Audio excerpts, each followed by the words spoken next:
Hello friends, मैं हूं राकेश और आप देख रहे हैं हमारे चैनल एजुकेशन मोड 1 को। दोस्तों, आज का टॉपिक बहुत ज़्यादा इम्पॉर्टेंट होने वाला है।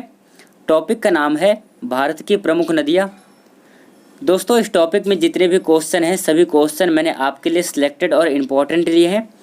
सो यदि आप किसी भी एग्ज़ाम की तैयारी कर रहे हो तो ये वीडियो आपके लिए काफ़ी ज़्यादा यूज़फुल होने वाला है। सो चलिए हम वीडियो को शुरू कर लेते हैं फर्स्ट क्वेश्चन से। पहला क्वेश्चन, ब्रह्मपुत्र नदी का उद्गम स्थल कहाँ पर है? सही उत्तर मानसरोवर झील के समीप। मानसरोवर झील के समीप ब्रह्मपुत्र नदी का उद्गम स्थल है, यह भी आपको थोड़ा ध्यान रखना है। अगला क्वेश्चन, ब्रह्मपुत्र नदी का मुहाना कहाँ पर स्थित है? सही उत्तर हो जाएगा ऑप्शन नंबर बी, बंगाल की खाड़ी। बंगाल की खाड़ी के समीप में ब्रह्मपुत्र नदी का मुहाना है, यह भी आपको थोड़ा ध्यान रखना है। अगला क्वेश्चन है, सिंधु नदी का उद्गम स्थल कहाँ पर है? सही उत्तर हो जाएगा इसका ऑप्शन नंबर सी, मानसरोवर के निकट से। फ्रेंड्स, मानसरोवर के निकट में सिंधु नदी का उद्गम स्थल है, ये भी आपको थोड़ा ध्यान रखना है। अगला क्वेश्चन देखते हैं हम। चौथा क्वेश्चन, सिंधु नदी का मुहाना कहाँ है? सिंधु नदी का मुहाना किस पर स्थित है? सही उत्तर इसका हो जाएगा ऑप्शन नंबर बी, अरब सागर। अरब सागर के पास में सिंधु नदी का मुहाना है, यह आपको थोड़ा ध्यान रखना है। अगला क्वेश्चन, पांचवा क्वेश्चन है, सतलुज नदी का उद्गम स्थल कहाँ पर है? चार ऑप्शन है, इन चारों में से इस प्रश्न का राइट आंसर कौन सा होगा? सही उत्तर है इसका option number C, Rakshastal. Rakshastal के समीप सतलुज नदी का उद्गम स्थल है, यह भी आपको थोड़ा ध्यान रखना है। अगला क्वेश्चन देखते हैं। नेक्स्ट क्वेश्चन, सतलज नदी का मुहाना कहाँ पर स्थित है?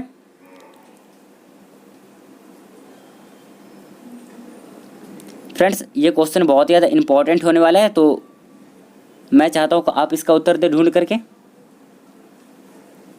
आइए अगला क्वेश्चन देखते हैं। अगला क्वेश्चन है, व्यास नदी का उद्गम स्थल कहाँ पर है? बहुत ज़्यादा इंपॉर्टेंट क्वेश्चन है। सही उत्तर इसका रोहतांग दर्रा। रोहतांग दर्रा के पास व्यास नदी का उद्गम स्थल है, ये आपको थोड़ा ध्यान रखना है। अगला क्वेश्चन देखिए। अगला क्वेश्चन है, यमुना नदी का उद्गम स्थल कहाँ पर है?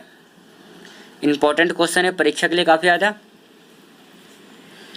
सही उत्तर है इसका ऑप्शन नंबर सी, मानसरोवर झील के पास। मानसरोवर झील के पास यमुना नदी का उद्गम स्थल है, ये आपको थोड़ा ध्यान रखना है। अगला क्वेश्चन देख लेते हैं। कृष्णा नदी का उद्गम स्थल कहाँ है? चार ऑप्शन है, इन चारों में से इस प्रश्न का राइट आंसर कौन सा हो जाएगा? सही उत्तर है इसका महाबालेश्वर की पहाड़ी। फ्रेंड्स, महाबालेश्वर की पहाड़ी के पास में कृष्णा नदी का उद्गम स्थल है। आइए अगला क्वेश्चन कर लेते हैं। अगला क्वेश्चन, गंगा नदी को बांग्लादेश में किस नाम से जाना जाता है? इंपॉर्टेंट क्वेश्चन है। सो राइट आंसर हो जाएगा option number A, Padma. Padma के नाम से गंगा नदी को बांग्लादेश में जाना जाता है। अगला क्वेश्चन देखते हैं। गंगा एवं ब्रह्मपुत्र की संयुक्त जलधारा किस नाम से जानी जाती है?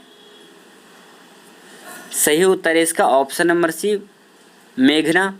गंगा एवं ब्रह्मपुत्र की संयुक्त जलधारा को हम मेघना नदी के नाम से जानते हैं, यह भी आपको थोड़ा ध्यान रखना है। इंपॉर्टेंट क्वेश्चन हो सकता है पेपरों के लिए। नेक्स्ट क्वेश्चन, सुंदरवन का डेल्टा कौन सी नदी बनाती है? चार ऑप्शंस है, इन चारों में से इस प्रश्न का राइट आंसर कौन सा होगा? सही उत्तर है इसका ऑप्शन नंबर सी, गंगा तथा ब्रह्मपुत्र। गंगा और ब्रह्मपुत्र जो नदी है वो सुंदरवन का डेल्टा बनाती है, यह भी आपको थोड़ा ध्यान रखना है। अगला क्वेश्चन देखते हैं। गंगा और ब्रह्मपुत्र नदियों का उद्गम स्थान क्रमशः स्थित है। Important question. सही उत्तर हो जाएगा इसका ऑप्शन नंबर डी, उत्तराखंड तथा तिब्बत में। फ्रेंड्स, उत्तराखंड तथा तिब्बत में गंगा और ब्रह्मपुत्र नदियों का उद्गम स्थान क्रमशः स्थित है, ये भी आपको थोड़ा ध्यान रखना है। अगला क्वेश्चन,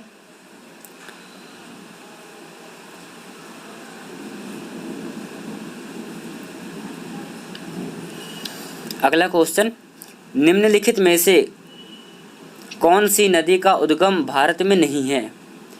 ये 4 ऑप्शन है, इन चारों में से ऐसी कौन सी नदी है जिसका भारत में उद्गम नहीं है? सही उत्तर हो जाएगा इसका ऑप्शन नंबर सी, जो ब्रह्मपुत्र नदी है, ब्रह्मपुत्र नदी का उद्गम स्थल भारत में नहीं है। ये भी आपको थोड़ा ध्यान रखना है। अगला क्वेश्चन देख लेते हैं, इंपॉर्टेंट क्वेश्चन है।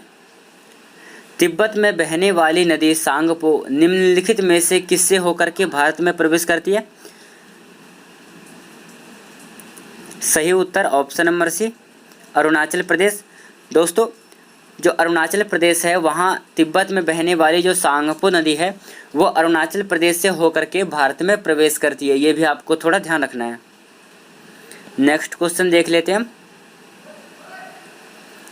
निम्नलिखित में से कौन सी नदी दक्षिण से उत्तर की ओर प्रवाहित होती है? सही उत्तर है इसका option number D, Betwa. Betwa नदी दक्षिण से उत्तर की ओर प्रवाहित होती है। नेक्स्ट क्वेश्चन, निम्नलिखित में से किस नदी को बिहार का शोक कहा जाता है? सही उत्तर है आपका ऑप्शन नंबर बी, कोसी नदी। कोसी नदी को बिहार का शोक कहा जाता है। ये भी आपको थोड़ा ध्यान रखना है। अगला क्वेश्चन, निम्न में से कौन सी नदी हिमालय से परे की नदी है? 4 ऑप्शंस है, इन चारों में से राइट आंसर कौन सा होगा? सही उत्तर है इसका ऑप्शन नंबर सी, सतलुज नदी।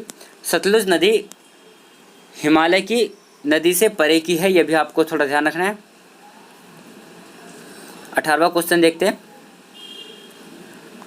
निम्नलिखित नदियों में से कौन सा विनाशक नदी कहलाती है? यह जो 4 ऑप्शन है, नर्मदा, तापी, कोसी, गंडक, इन चारों नदियों में से कौन सी नदी को हम विनाशक नदी के नाम से जानते हैं? सही उत्तर है इसका ऑप्शन नंबर सी, कोसी नदी। कोसी नदी को हम विनाशक नदी के नाम से भी जानते हैं। यह आपको थोड़ा याद रखना है। अगला क्वेश्चन है हमारा, कावेरी नदी का उद्गम स्थल कहाँ है? सही उत्तर है इसका option number C, Brahmagiri. Kaveri नदी का उद्गम स्थल ब्रह्मगिरी में है। अंतिम क्वेश्चन देखते हैं, कावेरी नदी गिरती है। ये 4 ऑप्शन हैं, इन चारों में से कावेरी नदी किस में गिरती है? सही उत्तर है आपका ऑप्शन नंबर ए, बंगाल की खाड़ी। फ्रेंड्स, बंगाल की खाड़ी में कावेरी नदी गिरती है। ये भी आपको थोड़ा ध्यान रखना है। फ्रेंड्स, आज की वीडियो को हम यहीं पर समाप्त करते हैं। हम प्रत्येक दिन आपके लिए 20-20 क्वेश्चन को लेकर के आएंगे, ऑब्जेक्टिव क्वेश्चन, जो कि परीक्षा से पहले काफ़ी ज़्यादा इंपॉर्टेंट होती है। तो फ्रेंड्स, ये वीडियो आपको कैसा लगा आप हमें कमेंट सेशन में करके बताएं, और अगला किस टॉपिक से संबंधित आपको क्वेश्चन चाहिए ये भी आप हमको कमेंट सेशन में करके बता सकते हैं। आज के लिए इतना ही, धन्यवाद। जय हिंद दोस्तों, मिलते हैं अगले वीडियो में।